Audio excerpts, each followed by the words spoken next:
At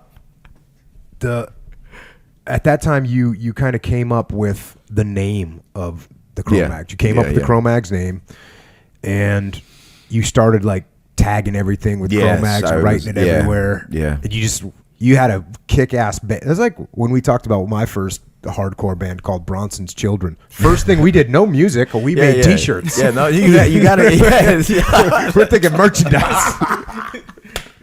So that's what we did. But and you were doing the same thing. You just only difference is you could actually play music, and I was just an idiot.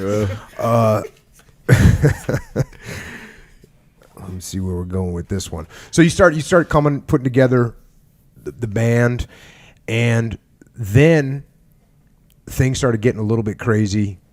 You beat someone up who's some friend of someone else, and all of a sudden you heard that you had like a price on your head. That was actually before the Cro-Mags really it's pre-Cro. It's like you made up the name, but you were nothing yet. Yeah, that's actually why I wound up heading out to California. I had to take a little break from my neighborhood. It was pretty intense, man. This dude, there was a gang on my block called the Hitmen. And this is back in, I remember them from the 70s through to the 80s. I mean, this is when they still used to wear colors, patches on there. In fact, the Puerto Rican gangs looked more like bikers, like Puerto Rican bikers without bikes back then. Like they all had like patches and jeans and like MC boots, and they'd wear like the F Troop hats, and it was total old school,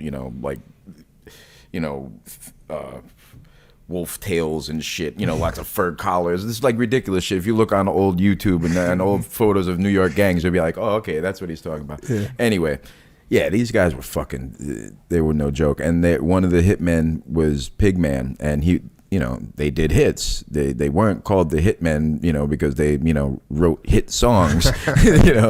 They besides selling heroin, they did hits. And Pigman, I'd known about him my whole childhood. He was like a Lower East Side myth. Like everybody had heard of him, but no one knew, because if you saw him, that was most likely the last thing you saw, But he would wear a pig's mask. That's why he was called Pigman. And he would pull up in his Blue Nova and fucking blast you with a shotgun. And it was that simple.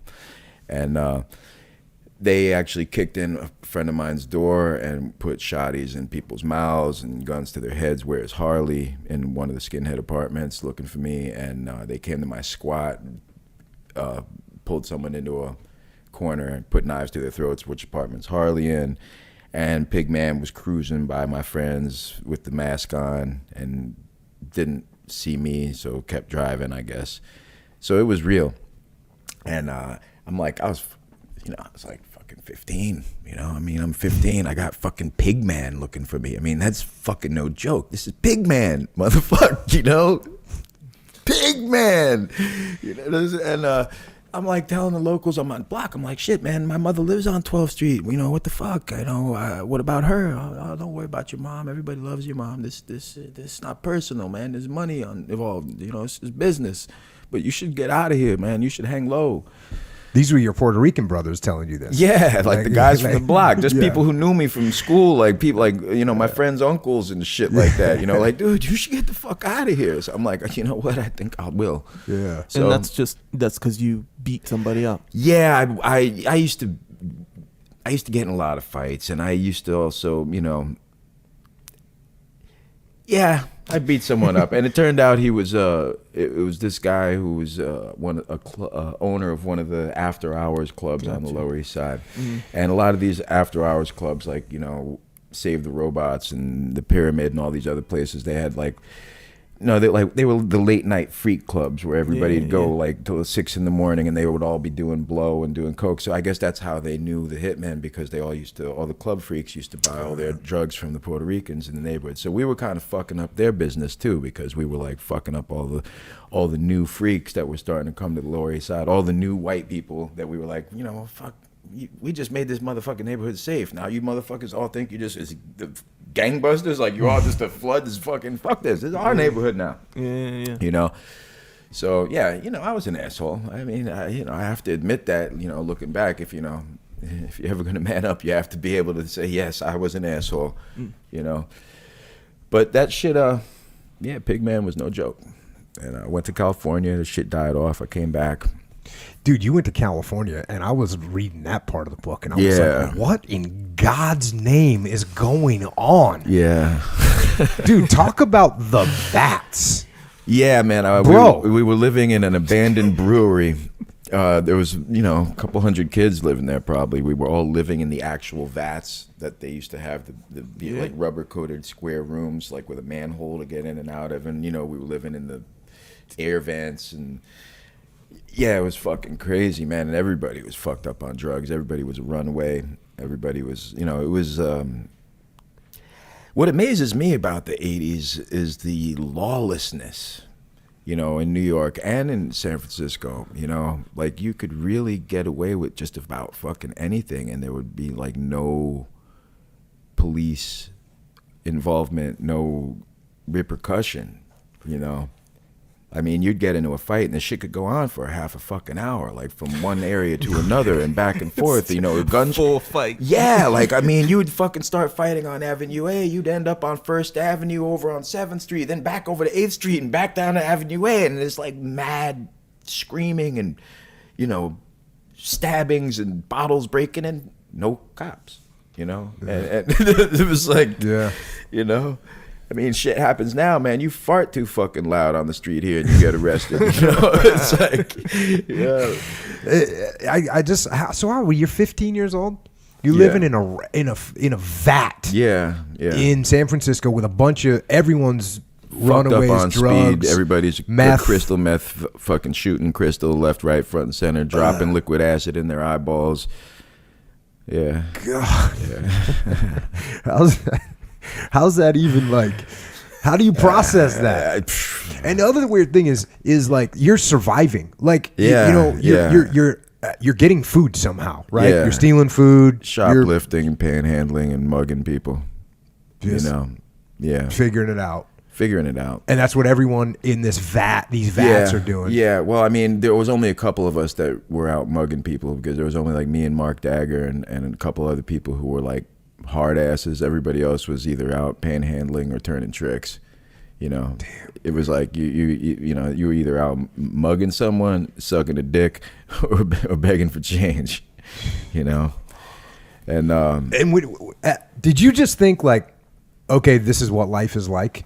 Yeah, that's what life was like. I mean, I remember like eating at soup kitchens, with like adults, and I'm like 15, and that being weird, and like almost getting into fights with like dudes who were like ex-cons, and like dudes who had just got out of prison, who were like, to them, they were still in the prison lunchroom, and to me, I'm just like trying to, get some food, And it was pretty intense, I mean, but to be fair, I had a great fucking time, I mean, I had a lot of fun, the debauchery, the violence, the drugs. I had a fucking blast. Would I recommend any of it? No. Would I wish it on my kids or my worst enemies? No. Did I have a great time? Yes.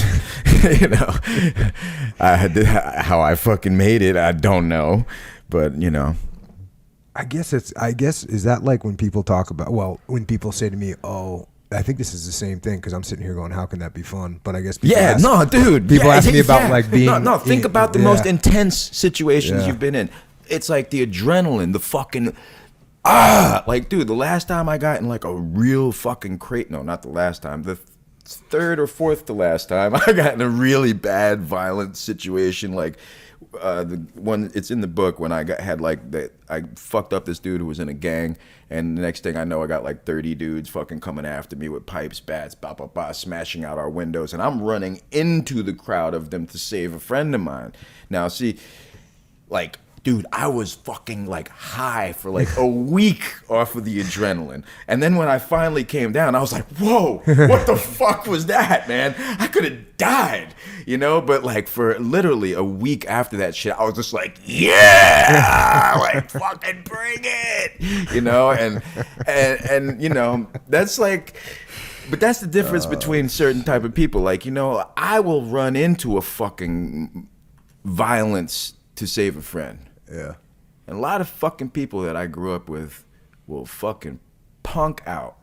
I've seen people that I respected fucking run and leave their friends behind. Yeah, and it's some real pussy shit, especially when they're trying to be all badass, skinhead, tattoos, and now I'm this, I'm that. You ain't nothing but a bitch, you know? And, hey, man, and, you know, and that's one reason why I'm really fucking proud to be here, you know, because it's like, you guys, one of the things I respect the most is someone who will put themselves on the line for someone else.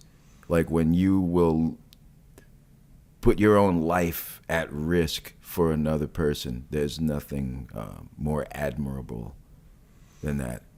So hats off to you guys and to all the military out there, you know, serving this country and serving their brothers, their sisters, their families, and everybody, you know. Hats off, man. It takes a lot of fucking balls, and I respect. And I'm not, you know, even law enforcement, you know, and I'm not a big fan of the police in many circles. I've become friends with a lot of cops since I started doing jiu-jitsu. Jiu-jitsu changes a lot of things for the positive. But however, you know, I still have my reservations. But I respect, again, anybody who's willing to put their life on the line for others and for the greater good, you know, and there's really nothing higher, you know. Yeah, well, like, obviously, I work with the police, and they're the same way, man. They got one of the hardest jobs in the whole world. No, man. look, I say that with, you know, a little bit tongue in cheek. You know, I mean, it's like I've grown up always being on the shitty end of the stick when it comes to the cops, and you know, still to this day, even like when I'm trying to get something achieved and accomplished, and I try to go to them for guidance, they still look at me like they want to slap the cuffs on me more than fucking help me out, you know. So you know, but you know, I make you some friends. But I do understand, you know, what they deal with on a regular basis, so I get it. But I also think that a lot of people are attracted towards lines of work that give them a position where they can abuse their position, you know. I think that happens. That's with some in people, human race, though. I mean, it's not. It's like go do a ride along with some cops, man. Oh, dude, it is. I couldn't do it, man. Like cops is just what they deal with on a day-to-day basis, what it does to their brain. No, I hear you, man. It's a hard-ass job. It's a people don't job. understand. I mean, it's like there's a certain level of, you know, once you've seen some shit, you're always on that edge. Yeah. You know, and that fight or flight. You know, and unfortunately, they don't have the choice. They have no choice but to deal with it. They got to fight. So you know, and they got to protect. You know, of course, you see. We always see the negative thing of cops beating someone down. But they're trying to work within certain guidelines, and that makes shit even harder. 99% of the time, they're going, no, hey sir, please put the bat down, put the knife down. That's what they're doing. 99%. It sucks. You know, it sucks. It's a hard ass job. Hard ass job. But you know, again, I also got to play. I got to keep my 1 foot grounded in the streets. I still have my, you know.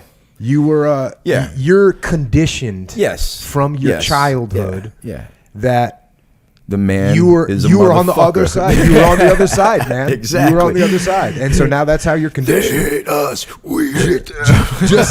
just like when they see you. Well, I don't know if they see you now. Well, you know, things are a little different now, but you know, hey, you know, what the fuck are you gonna do, man? Well, I'll tell you what I do. When the cops tell you to do something. Oh, I do it. I don't fuck around. I'm like, look, officer, no problem. No problem. That's how you make friends, man. Yo, I see my stupid fucking friends were like, yo, fuck that, blah, blah, blah. It's like, what the fuck is wrong with you? All you had to do is say, yes, sir. How fucking difficult is that? You know, motherfucker. Are you that stupid? Yeah. Man, we haven't even gotten to like the Cro-Mags yet, have we?